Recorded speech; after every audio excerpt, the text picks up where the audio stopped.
Today we're talking about 5 ways to increase your online visibility. My again ultimate goal here is walking away from this presentation. Hopefully, you should have some good strategies that you can start implementing in your business or with your clients, whoever you may be. So, without further ado, let's get started. I'm going to start with some data. Right now, if you are someone who is in the SEO space, or if you're running a business and you're trying to get found on Google, you've probably already experienced it. And that is a decline in clicks in the organic search page. And this is a stat from Digital Bloom from last year. This is from last July. But 60% of the time when people search in Google, they do not click anything. They get the answers they want, whether it is the contact information to a business, on a good side of things.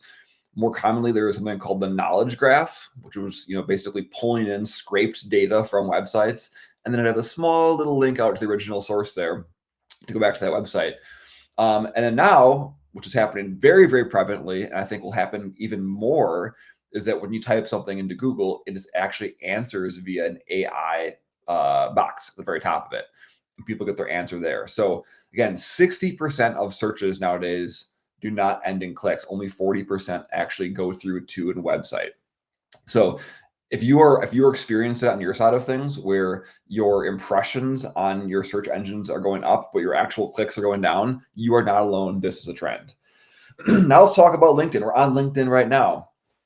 This is from a study from Ordinal, that if you look at your follower count and how much you're able to actually reach with the content you are putting out there. So if you have, in this example, let's say you have 100 followers on LinkedIn. Hopefully you have more than that, right? You have 100 followers on LinkedIn.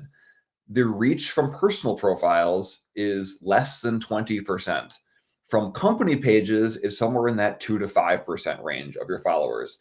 So the organic reach of people who raised their hand and said, I want to get content from you, the amount of them who actually see your content is that low. So a couple of thoughts here on this. Number one, it's a low across the board, right? Whether it's a personal profile or a company page, your reach on LinkedIn is limited unless you get a lot of engagement on a single post and have that take off. The other big note here, as you can probably see, is that company pages really suck at getting reach. And this is not just a LinkedIn thing. This is just as bad, if not worse, on Facebook and on Instagram, on the Meta platforms. Of course, they want you to pay. They want you to pay to boost your posts. They want you to pay to run thought leadership ads to get more reach. That is the revenue model. And that is a viable thing. There's definitely a good ROI if you set up your campaigns correctly for paid ads. But I just wanted to call this out. If you're experiencing trouble reaching people organically, not just on Google, but on LinkedIn, or on Facebook and Instagram for that matter too, that is not a rare case. That is the common thing that happens. And then finally, this final stat of the morning here to start you out, the number of AI prompts that lead to clicks, it is less than 1%. Less than 1% of the time when people are prompting for things, it will lead them to click onto a website. And this is obviously a behavioral thing too, because a lot of prompts are not seeking out external websites, not in the same way at least that you'd expect from a Google search. But regardless, even if you try and raise your AI visibility, it is less than 1% of the time people actually click onto something. So the moral of the story is here, it's hard. And the big message I have for you to kind of start things out is that showing up is not enough anymore. You need to have a strategy. And obviously, you've always needed to have a strategy. But as we look at where the current state of digital marketing and online visibility, it is becoming harder and harder and harder to get organic clicks onto your onto your owned platform. So things like your website, your email list, things like that. These platforms are increasingly just keeping people on their platforms through the way that they are using Gen AI to give results, and the way that they are structuring outbound links and throttling reach organically. So doom and gloom, scary, bad state, right? That's what we're talking about. But we're actually going to talk about some things you can do to improve that too. So quick table of contents for today. We're going to talk a little bit more about that visibility challenge and different factors that go into that. And then we're going to spend most of the time talking about 5 ways that you can increase your visibility. And Like I'll say it throughout and use potentially some customer examples here too. But this is stuff that we're doing with our clients on a regular basis. So when I pull together these 5 ways, this is kind of like me simplifying some of the more technical stuff that we're seeing. And not just us too. I have lots of friends in digital marketing space who run different agencies, and these are kind of best practices that we're seeing right now. So again, hopefully walking away today, you'll have some good information to take some action on. So here's me. I'm James Roloff. If you do not know me, I'm the consultants guy at Roloff Consulting, along with our team. My background is in sales and marketing. So I ran a web design company for about 10 years in Madison, Wisconsin. I've been doing internet things for longer than that. I was kind of a nerdy kid and did website stuff before back starting in middle school. And I worked a lot with clients over the years, helping them with their digital marketing strategies and sales strategies. So that's me. Now let's talk about the visibility challenge. So I started out with some stats, but I wanted to kind of break them down a little bit more and talk through what that actually means. So let's talk about some of these trends. Number 1, less organic search clicks. So we talked about that already, but that is a major impact when it comes to digital marketing, is that we are seeing it becoming harder and harder to get clicks from organic Google search. Number 2, social media is increasingly becoming pay to play. So getting organic reach is one thing, but getting paid reach is another thing, right? And these platforms are heavily trying to push you to get paid reach. And you see that with a lack of organic reach. But then even if you're making posts, even on personal posts on LinkedIn, for instance, they have a boost button, right? They're trying to get you to enter your credit card to get additional reach on your content. So that's becoming an increasing factor where when you scroll down that newsfeed, there is a lot of paid content there. And then finally, AI search and answers. So both with Google AI. So if you have not already done so, I highly recommend you try to use Google's AI search functionality, not Gemini, but google.com/AI. That will take you to their AI search functionality, which is the same platform that they use for the search results page too. And I'll show some examples of that here in a minute. But long story short, Google right now has AI search and answers directly on the search results page. I'm willing to bet, if I was a betting man, I'm not too much of a betting man, but if I was, I would say that within the next year, that AI results will take up more and more of that page, if not even replace a lot of the organic search results just in general. So those are all the things that are impacting what we're seeing. Here's a great graphic from Orbit Media on their blog. This is again from last year too, but if you look at 2016, I know this is really small, but I can use my fancy little circle here to show you what's going on. If you look at 2016, this is a Google search results page. The first position website was right here. So very top of it, right underneath the actual result. And there's ads, and then there was more search results down below, right? And then down here, also some image results came through. Now, in 2025, you have an AI overview, you have a featured snippet, you have an ad, you have more featured snippet, or so this is probably people also ask. And then you have the first position right here. So if you are on a desktop and you look at the search results page, I don't even know if you would see the first result on your screen without scrolling, right? And then position number 5 is way down here. So when you say, or when I say that impressions may have gone up, but clicks have gone down, this is exactly what I'm talking about.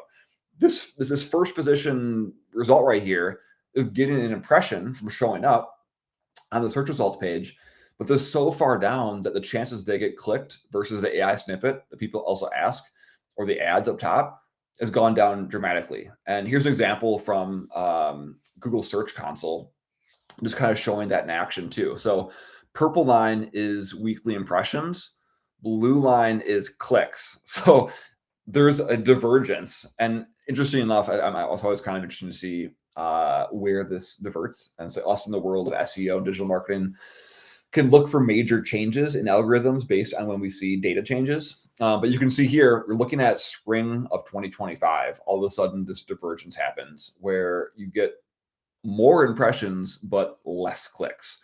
And again, I expect this to be a trend that will only get worse is the right word, but we'll say worse. It'll only get worse, right? So that's Google showing that some data too. Here's LinkedIn. Daily impressions on content, just to show how wild the actual impression count can be, because you can show up on a video feed one day and get 10,000 impressions, and then the next day you create some content you're really proud of and you get 150 impressions, and that's just the way it goes, and that's the way the algorithms work now. And it's hard, right? It is hard if you're someone who is building a business doing this. um, it can be really difficult to anticipate the kind of traction you can get with your digital marketing content with all this variability between these different platforms. But it is not doom and gloom. It definitely is not. And what we're seeing with ourselves and our clients is that if you do the things I'm going to talk about today, you can succeed in this new era of where things are going with these algorithms. So that's the visibility challenge. I'll pause for a second. I got a questions like, Laura, I'll pull it on here. I'll pull it on for the people so we can all see it. Laura said, I use ChatGPT more for local searches. Does that include those clicks?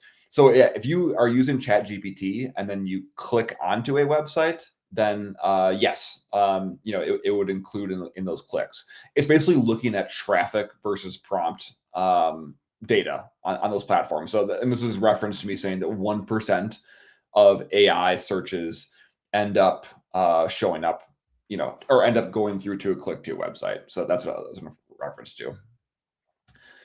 Yes, and also Laura, going viral feels random now. Emalea says it's an abusive roller coaster ride. And this is, I'll say this too, because Emma's very good at doing short form video content, and it's on multiple platforms, right? And so her results on LinkedIn versus TikTok versus Instagram vary, and it is like week to week. And it is we don't always advise our clients to go onto every single platform, but there is a benefit to be on multiple platforms, because when one has some weird algorithm change that affects your ability to get visible, maybe the other one is actually really good all of a sudden, and it is treating your content nicely. So it is definitely all over the place. All right, so let's talk about some things that you can actually do to show up. And to clarify this before I dive into these tips are based on showing up on Google search, showing up on social sites, social platforms, and in AI visibility, and ChatGPT and Gemini. So these are kind of, I tried to make these tips strategies that you can implement that will universally raise the visibility across the board. But definitely some of them have more impact than others do on certain platforms. So tip number one, get clear on your message. That's always been an important thing when it comes to marketing, but especially now, and this especially has to do with AI visibility, you need to be incredibly clear on your message. So in your business, but also your personal brand. So what do I mean about that? Get clear on things like what you do, who you do it for, how you do it, and why it matters. This may sound silly, but it is incredibly important, because people are going to search your business. They're going to search you. They're going to search for services that you do. They're going to search for their own how you do it, trying to figure out how things work. And if you don't have that information crystal clear, you will not show up correctly. And I'll show you some examples here in a second. But the reason this is super important is because all this information that you have about your messaging and your positioning statements, they all get fed in and scraped by these different bots. So the Google search bot, the Bing search bot, and obviously all of the different AI tools, they are crawling websites, trying to index and learn and basically put you into a box, right? They want to put your business into a box and say, this business does this. And if you don't have the information crystal clear, it is an issue. So I'll show you an example of that with ours, right? Again, I highly recommend you do this. We did an AI masterclass in our community, and we talked about this, but like a thing I highly recommend everybody does is go to google.com/AI and then just type in what is then your business name, or who is, and then your personal name, right? And just see what it says. Because you want it to crawl that information and then correctly say what you did. So I went in and typed in what is Roloff Consulting. Roloff Consulting is a B2B digital strategy advisory firm that helps business leaders and sales team modernize their approach to growth through digital channels. Founded by Emma and James Roloff, focus on educational selling. They believe the best salespeople are teachers, right? So like this is content that is directly lifted off of our website and our LinkedIn pages. And it is from our about pages. It's from our bios. It's from our services pages. And it's because we are directly clear. And even here, key services and offerings, right? Digital strategy advisory. That's us helping businesses with our strategy. The Catalyst community. That's our peer group and our kind of individual lessons. And then keynote speaking and workshops. Those are our three main service areas. And Google understands that, which is very important. Because if you don't have it there and Google doesn't understand it, it's going to give you the wrong information, or you're just not going to show up at all. So does that make sense? Hopefully that makes sense. Yes. Now, where do you put this stuff, right? Your website is probably the most important spot to get right. And this is something that I've had conversations with people recently too. Because if you're like a solopreneur and things like that, you might not put a lot of effort into your personal website and what you're doing.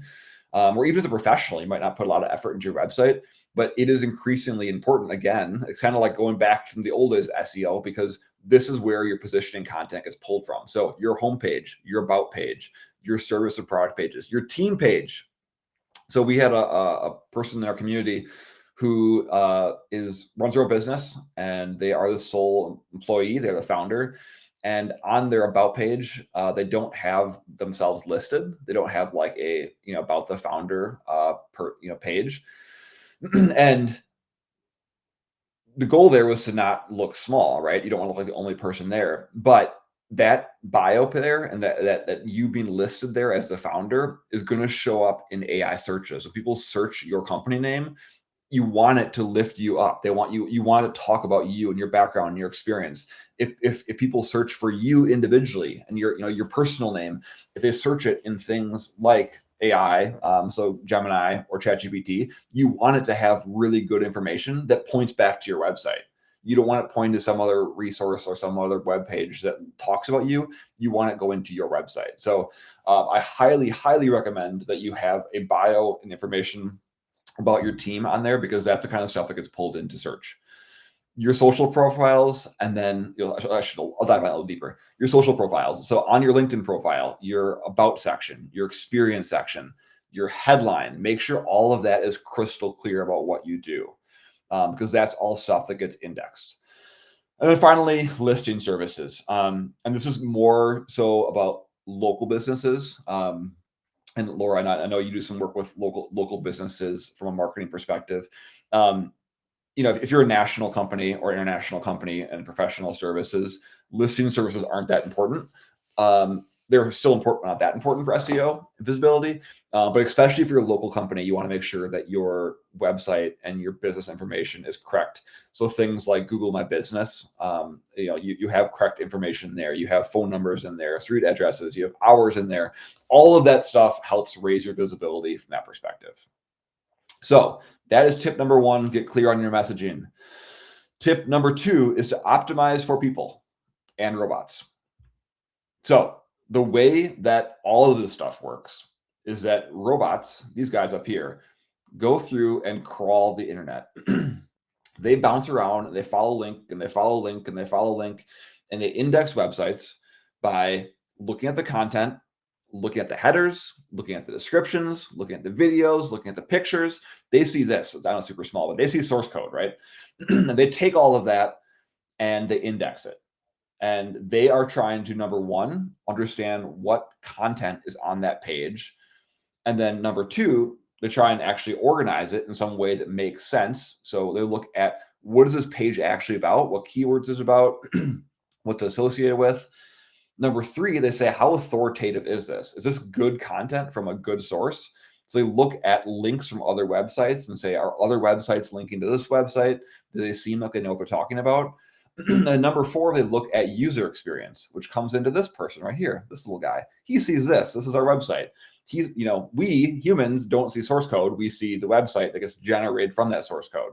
And from our perspective, we want to go to websites that load fast, are mobile friendly, they're secure, and they actually answer the questions and they have the information we're looking for. That's our version of user experience.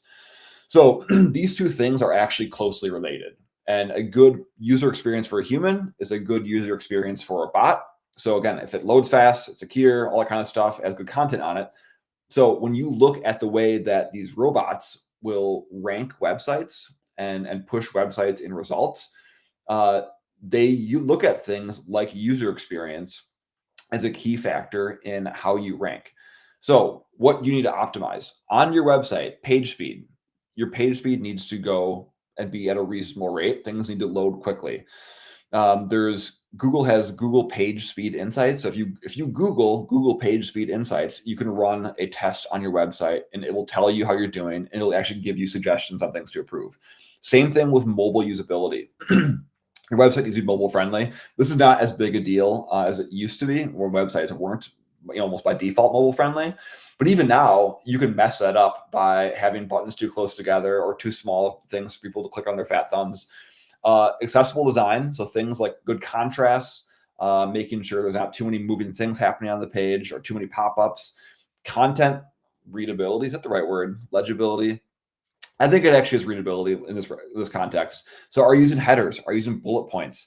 Are you bolding things? Do you have different weights to your font? So it's easy for a user and a robot to scroll through a page or crawl through a page and understand what the most important thing is, what the least important thing is. And then links and citations. Are you actually getting links from other websites to your website, and are you linking from your website to other websites? I know this is getting kind of deep into the world of SEO here and a little bit technical, but I'm trying to keep it super high level, so at least you can think about these things for your website, because these are things that will impact your visibility. Less so obviously on social, but definitely on traditional search and AI visibility. These are things that will affect that, because if these robots crawl your website and they see issues, they will assume that their users will see issues, and they don't want to send their user to a website that does not operate correctly, that looks bad on them, right? They want to give a good result with good content, but also good usability. So hopefully that makes sense. So tip number 2, optimize for people and robots. Tip number 3, create educational content. And this is a dead horse I beat the crap out of this dead horse, because that is our entire business is kind of based on this philosophy, right? That the best salespeople are teachers. And we have our favorite teacher framework that we use in our consulting process. At the very top of our framework is creating good educational content. And surprise, surprise, that works really well in the world of AI and social and traditional search changes. So let's talk what that means. Like I said, our framework is called the favorite teacher framework. And the concept of it is that you want to be the favorite teacher in your industry. You want to be the person, or you want your business to be the business that when people think about your industry and they think about getting information and learning about your industry, the problems, the solutions, how things work, you want them to think of you. And ultimately, it comes back to the fact that people buy from people that they trust. And educating people is one of the best ways to build that trust, and at scale. We'll talk about that in a second. So that is the base philosophy behind why this works, of being that favorite teacher. And how you do that is you just create good educational content again and again and again, right? Videos, blog posts, newsletters, in-person events. You want to be that favorite teacher that people get information from. And like I mentioned, why this works so well, and the reason I started doing it, right? When I started doing sales, it was a while ago, like 15 years ago. I was told to go and cold call people. They said like, hey, like we need you to sell some websites to people. Go look up websites that are bad and call them and ask them if they want a new website, right? So that was me talking to prospect. Number 1, that sucked, and people hate being cold called. But number 2, that is a linear growth model, right? For every 50 people that you call, 1 or 2 will take an appointment with you, right? And the only way to get more appointments is to call more people. If you are the favorite teacher in your industry by creating good educational content, you create content, and that is seen by many, many people, right? And not to toot our horn here. This is more of Emma's horn than I'm tooting, but we'll just toot horns in general. Last year, the rolling 12 months, our content's been seen by, I think, around 60 million people, or 60 million impressions. There's probably some same people in some of there, right? But we just create content, people see it, and then they come and contact us. They see us as experts. They see us talking about the things that matter to them, matter to their business. And then when it comes time to actually, they realize they have a problem and they're looking for a vendor to work with, the natural thing is to come talk to us, right? Because we position ourselves as that favorite teacher, talking about being the favorite teacher. And not to get even more meta, but here we are. We're doing a LinkedIn Live, right? There's people here live. They're having fun in the comments. They're throwing in emojis. That's all good. But I'm here educating people on online visibility. People are going to watch us after the fact too. And that's, again, another way to educate people. And going back to this last slide here, it's not me talking to each one of you individually and showing you things. It's me talking to all of you at once, fostering that community, becoming that favorite teacher. So when the time comes, you'll want to work with us, hopefully. So what kind of content should you create? Answer common questions, right? So think of the top questions that your prospects ask you on a regular basis. Most of my content is driven by the fact that my clients or our community members are asking me questions. I answer them, I help them, and I write down the note saying, like, I need to create a blog post on that. My next newsletter needs to be on that, right? So a good example, if you subscribe to our newsletter, which you should, tomorrow I'm going to answer the question, should you pay for LinkedIn Premium? Is it worth it, right? And that came from a question from one of our community members. We answered the question in our call, and then now I'm going to create content on that, right? Because that is my way to say, I know that if she's asking this question, there are probably 100 people thinking the same thing, probably even more than that. Explaining industry terms is another great thing to do, especially if you're in a technical space and you do professional services or you're doing like super complex products. Explaining things like that, teaching people that is a great way to build that comfort and build that trust. Providing how-tos and tutorials. I'll say this too, the how-tos and tutorials used to be the go-to, like, bread and butter for SEO, right? Because someone would go into Google and say, how do I change a light bulb, right? And then your blog post would step-by-step tell people how to change a light bulb. It's a little bit harder now, not changing light bulbs. It's a little bit harder now to rank for that because now with Google's AI answers directly in the search results page, basic how-tos and basic tutorials have a lot less worth when it comes to living in the world of Gen AI, because obviously people can get their answers directly within those actual AI prompts and answers. However, big asterisks here. If you are doing something that's more complex, or you have like a YouTube video breaking it down and you're getting a little bit deeper on that, sometimes, you've probably seen this, you might get an answer from a Gen AI tool on how to do something or tutorial on something, but then off to the side, it'll have some sources. And if you have a YouTube video, we'll talk about that in a second, that might allow people to bounce off to that and see that too. So again, those are some basic examples of good educational content.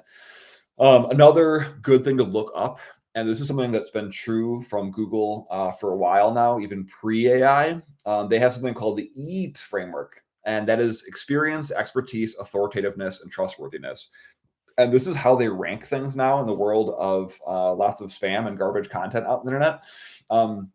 They're looking for things that show firsthand knowledge and real world experience. They're looking for you to actually have expertise and a depth of knowledge and accuracy. They're looking for authoritativeness. So are other people talking about you? Are other people linking to you and referencing you? And then trustworthiness, is it clear that someone authored this? So a prime example of that, for example, if you have a blog section on your website, make sure that you have authors listed. If you have an about section on your website, make sure that you are listed there with your name and your bio, and your team is listed there, because that helps build up trustworthiness. Because websites that are full of spammy links and spammy content, they probably don't have real people that get mentioned across the internet. So again, this is just something to kind of think about from a content perspective. And I'll say this too, and LinkedIn's editorial team specifically mentioned that they are trying to encourage content that shows firsthand experience, right? They don't want people just posting platitudes without them talking about them doing things. So this kind of goes back to Google's EAT framework. It's all kind of that same idea, right? They're looking for good, real content from real people. Hopefully that makes sense. Okay. So consistency is key. I'm missing a C in there. Consistency is key. I changed that header not too long ago, and I did not change it correctly. But let's talk about my schedule for creating content. On a daily basis, I'm doing social content. So posts, comments, connections. I'm not doing a post today, but I'm doing a LinkedIn Live today, which is even better. On a weekly basis, I'm creating articles. So blog posts for our website, newsletters, like I mentioned, doing one tomorrow. LinkedIn articles, I personally do not do them, but a lot of our clients and community members do that. And then on a monthly basis, at least I do some sort of event or live stream. So that is a great way to get that a deeper additional level of engagement and audience building by doing that too. So this is my schedule. I like it. I recommend it. But obviously you can adapt it to however you want to for your business.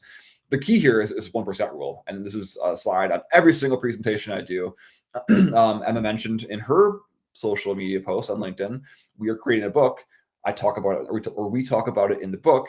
But this 1% rule is basically saying if you look at any online community or any social platform, 90% of the users do not engage. They simply just lurk. They scroll. They are Larry the Lurker. If we see him there, he's a sad little monster. Larry the Lurkers just scroll. They never actually engage with anything. About 9 to 10% of people will occasionally contribute, right? So commenting, maybe they post like once a month or once every few months. And then 1%-ish, this is true on LinkedIn. LinkedIn actually talked about this. 1% of people create content on a weekly basis. So if you're watching this live stream on LinkedIn, or maybe you're on YouTube after the fact, if you can post on LinkedIn once a week, you will be in the top 1% of users. That is the low bar for consistency. And again, if you are creating educational content that engages your audience and teaches people, that will raise your visibility significantly. You'll be a top 1%. Someone else even talked about 1% earlier in here. I'm not even sure where it is. I see some 1%ers. Judah's talking about 1% in here. If you can do this, I don't even know if this is the same thing you're talking about, but I just saw it earlier, so I thought I'd pull it in because it's fun. But again, the consistency bar is low. Just once a week, and you can be the top 1% of users on any online platform. Okay, so tip number 3 was create good educational content. Tip number 4 is to engage intentionally. And this is definitely much more of a social media tip. It doesn't have as much effect on SEO or AI visibility, but when it comes to social visibility, engaging through comments, through sharing, through liking, through messaging, that is a great way to show up online. We talk about this often with our clients that comments are content, right? Maybe you're not someone who likes to create a bunch of content yourself, but if you are able to comment on a regular basis, that will raise your visibility. Even people here today, right? Here's Ruth. Ruth is saying, and by the way, thank you, Ruth, for commenting. This is great info. I just put Ruth up on the screen, right? And anybody who's on this live stream might go in, click on Ruth's profile, go to her page, learn what she's about, and maybe she's the right person for them to buy something from, right? Just simply commenting raises your visibility. So that is something that is incredibly important. And you look at actually how platforms are doing this, they are actively encouraging more and more commenting. LinkedIn rolled this out, it must have been like 3 or 4 months ago, maybe, where they start showing the number of impressions that your comments get. They're trying to basically say like, hey, people are actually seeing what you're posting. And other platforms are doing it too. X is doing it. And oh man, I'm trying to think of, Reddit is doing it too. Like all these different social platforms are actually showing you how many impressions that your content is getting. Sorry, your comments are getting. So they are pushing for comments. And I can tell you too, again, this is more from experience from my business partner and lovely wife, because she has a very good engaged community on TikTok and on Instagram. Commenting gets people to get engaged with you. You will build up your reputation. These creators, maybe if you're commenting on Kim Kardashian's Instagram post, you're not going to get seen by her. But if you're just trying to get seen by even the people who are creating the content, they appreciate the comments, they appreciate the dialogue, and it'll allow you to raise your visibility with them too. So my suggestion for you today is a minimum of 5 comments a day on the platforms that you're actually invested in. And these can be simple things, right? Here's John, this is great. They can be personal anecdotes. They can be asking questions. Really, asking questions and adding your own thoughts to things is a great way of doing it. That's a great way to show your expertise or show that you care. But commenting is important. Commenting is content. So that's tip number 4, is to engage regularly. Tip number 5 is collaboration and brand mentions. Again, this is something that's always been important in marketing and digital marketing, but it is incredibly important in AI visibility. I was having dinner with someone that runs a marketing agency over in Europe, and we were talking about how they're getting AI visibility for their clients, what's going on, and both of us, like unprompted, said the same thing. Our clients that are showing up in AI are being mentioned. They are being mentioned by other sources. So, just example, right? I searched Emma's name in Google AI. If you look at the results, only like 10 to 20% of the links and sources for her were our website, our owned platforms. The other stuff was other places she was mentioned, whether it was on a podcast somewhere, doing a YouTube video somewhere, speaking somewhere, featured in an article somewhere. That is how it scraped information. That's how it showed up. That's how it found out that she was an authority on something, right?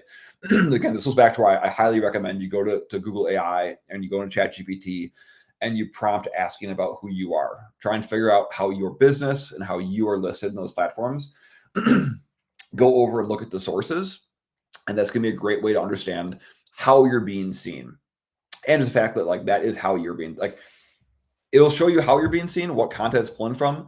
It'll also show you, just generally speaking, do you actually get brand mentions? Are people actually talking about you enough for you to show up?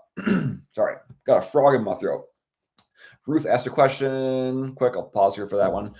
Comments are better than just liking or reacting to them. Yes, for sure. Comments are definitely more important than just liking and engaging. Sometimes you don't always have something you want to say or whatever. You just don't want to comment. Comments are better for showing up. Like you'll get more visibility, obviously.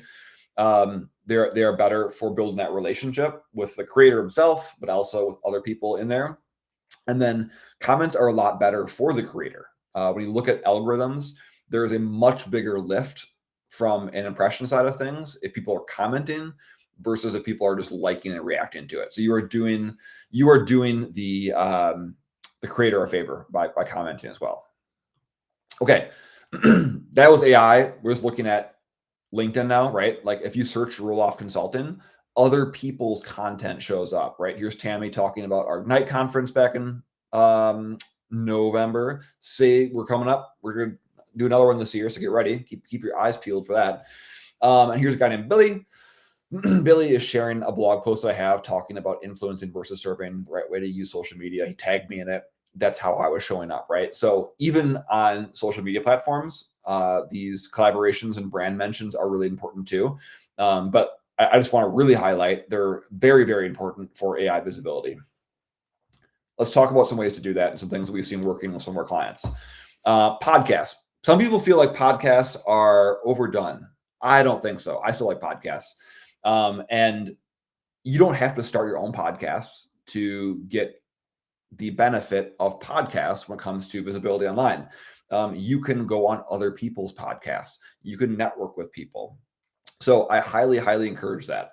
I look at the different interviews we've done with people and what we've been on their shows.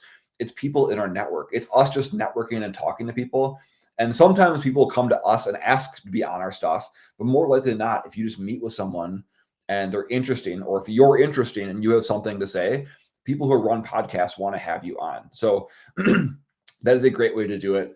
Podcasts that have a video component that get posted on YouTube are gold for AI visibility. That I've seen that again and again and again with our clients and ourselves too. That if you have a YouTube video that is, you talking to someone or you interviewing someone, and it's on a topic, that will show up in the AI prompts. So podcasts are good. Events are incredibly good. We're obviously doing an event right now, a live stream, but in-person events help tie geography to topics to speakers.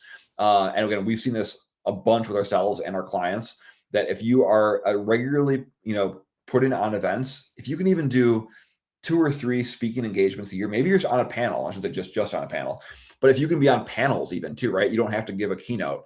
If you get listed as a speaker on a website for an event about a topic, that 100% helps your AI visibility. Creators. So if you are a brand, partnering with creators is great. And influencer marketing, that's the kids call it these days, the Gen Zers. Not actually though. But if you have creators in your industry that you can reach out with and do collaborations with, that is great. Obvious benefit of social reach because you get access to their audience when talking about your product or your service, but you also get the AI benefit of their content being being crawled by AI tools, and you might be listed there or referenced there, and builds up that brand authority. So it used to be that creators or influencers were used primarily as like a way to just like get mass amounts of impressions.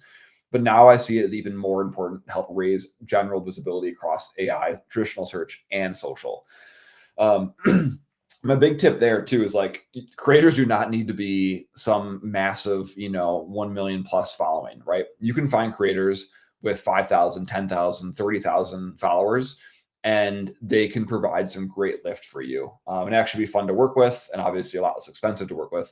But a lot of times they're niche, right? You can find a creator who's very niche to your industry and what you're talking about. And again, you can go to someone with 1 million followers, but only 5% of their audience is right for you. Or you can go to someone with 20,000 followers and 80% of their audience is right one for you, right? So that's why that mindset is important, I think. And finally, press releases. Again, old school. The old school stuff's coming back, but we have seen this with our clients, the ones who are doing press releases. That shows up in AI visibility. It helps you earn backlinks for traditional SEO. So for a couple $100 to do a press release when you launch a new product or you launch a new initiative or you're doing some sort of event, anytime you could reasonably think of a good reason to have a press release and doing it is a good thing. And it 100% will help your visibility across online platforms. All right, let's summarize. Here's what I want you to do to raise your visibility in this new year. Get clear on your message, who you are, what you do, who you do it for. Put it on your website, put it on your socials. Optimize for people and robots. Make sure the user experience and the content that you're putting out there is easy to consume for both people and for these different crawlers that index all these platforms. Number 3, create educational content. Be that favorite teacher in your industry. Be the person that people want to work for because you are teaching them about your services, about your products, about the problems they face. You are not selling them, you are teaching them. Number 4 is engage intentionally. So commenting on a regular basis and building out your network and building out your presence that way. And then finally, number 5 is brand mentions. Make sure you're being seen by other people on their platforms, not just you shouting from your megaphone. How we help, if you are interested in learning more about this, we have the Catalyst community, which is our community where we have monthly live sessions, if not more than that, master classes. We have discussion boards. We have a resource library. We have an AI bot that'll actually give you answers based on all of our content in the community. And we just recently reformulated the Catalyst community where our main offer is only $47 a month. So if you are an individual who's trying to do these strategies, I highly, highly recommend you check out the Catalyst community. We have some great people in there. And that is a great way for you to get your questions answered, find resources, get accountability as you're going through this process. So I highly recommend you check out that. I do have a QR code somewhere. Otherwise, you can also go to roloffconsulting.com and you can go there and you can go to the community button at the very top and learn more about the Catalyst community and sign up there.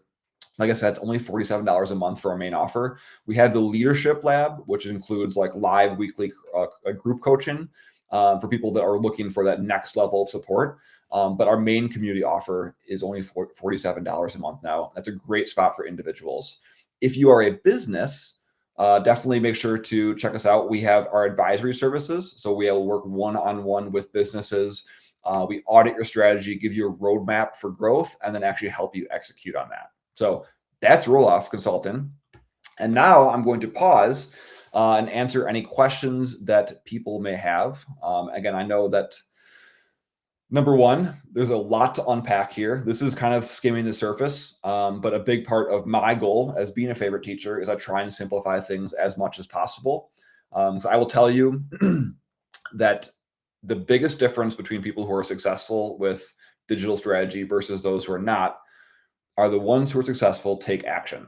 They do things. They try things out. They experiment, and they are creators. They try and do things right.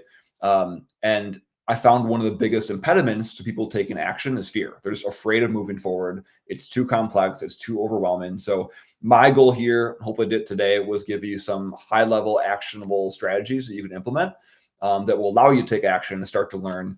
But I'm always happy to dive deeper and go, deeper under the surface to kind of answer some of those more technical things or talk deeper on the strategy too. So again, feel free to drop any questions that you have in the chat. I'd love to answer them. No question is a dumb question, I don't think.